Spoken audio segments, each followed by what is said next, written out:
Ya cuma ke depan, belakang cuma ke belakang. Jadi nggak tahu ini daerah mana itu tidak tahu. Dan itu nggak tahu, nggak ada tujuan pasti sampai.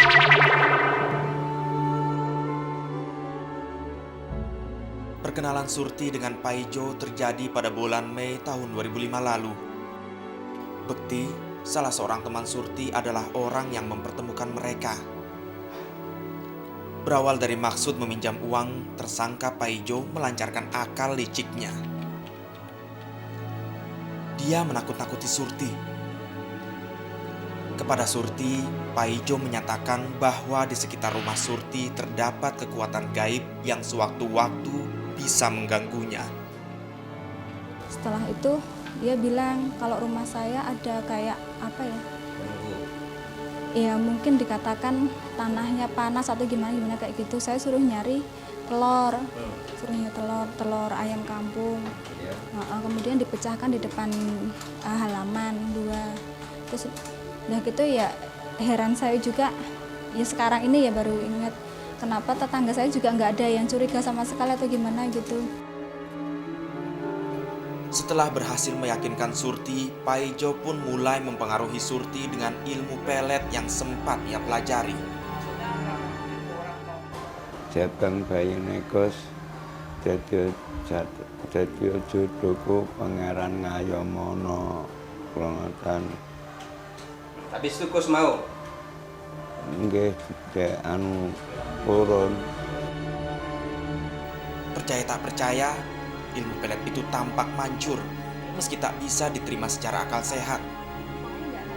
Surti mengaku tak berdaya untuk menghindar dan menolak perintah tersangka semenjak awal mereka bertemu.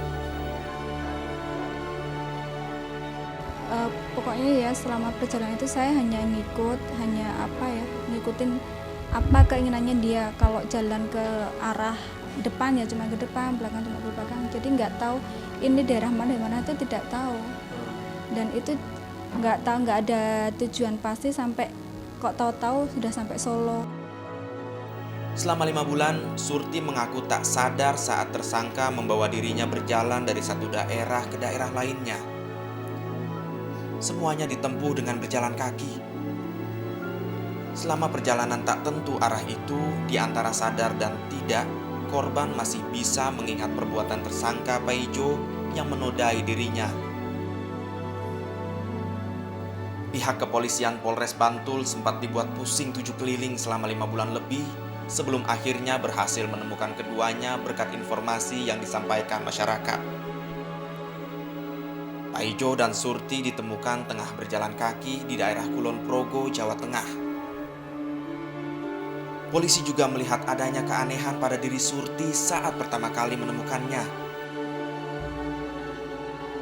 Terkaget dengan ada, loh kok saya berada di sini?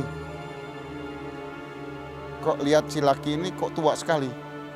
Nah ini baru sadar bahwasanya entah kena mungkin hipnotis, ini. Hasil penyidikan polisi mengungkap adanya aksi penipuan lain yang dilakukan tersangka Paijo terhadap kedua orang tua korban yang berdomisili di Jambi. Lewat hubungan telepon kepada Sudihartoyo, Bapak Surti, Paijo sempat mengatakan bahwa ia berasal dari kalangan Keraton Hadiningrat Yogyakarta. Hal yang sama juga ternyata sempat diucapkan oleh putri kandungnya, Surti, kepadanya. Anak saya bilang, Pak, besok minggu-minggu ini mau ada tamu dari kerabat Keraton Ngayojo Hadiningrat, putra dalem Bapak Wisnu.